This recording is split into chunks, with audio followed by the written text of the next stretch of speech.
વડોદરામાં સંવેદનશીલ વિસ્તારોમાં રાત્રે પોલીસે ફૂટ પેટ્રોલિંગ કર્યું હતું।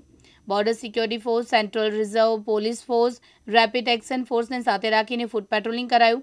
ડીસીપી ઝોન 2 અને ઝોન 3એ ફૂટ પેટ્રોલિંગ કરી આગેવાનીમાં ફૂટ પેટ્રોલિંગ યોજાયું હતું।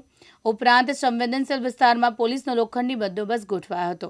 આજરોજ જે આપણે આગામી ગણપતિ વિસર્જનનો તહેવાર છે અને ઈદનો તહેવાર છે તેને અનુસંધાને ઝોન 2 ડીસીપી સાહેબ અને ઝોન 3ના પોલીસ સ્ટાફના માણસો તથા અમને ઝોન 2 અને ઝોન 3માં જે સીઆરપીએફ બીએસએફની જે ટુકડીઓ ફાળવવામાં આવી છે તેને સાથે રાખીને આજરોજ ઝોન 2, 3 અને 4 તમામ વિસ્તારમાં લહેરીપુરાથી ચાલુ કરીને દૂધવાળા મહોલ્લા, ત્યાંથી નવાપુરા, રાવપુરા એરિયા અને ત્યારબાદ પછી ચોખંડી વાડી વિસ્તાર અને રણખાના રોડ થઈને માંડવી થઈને લહેરીપુરા સુધી પૂરું કરવામાં આવશે।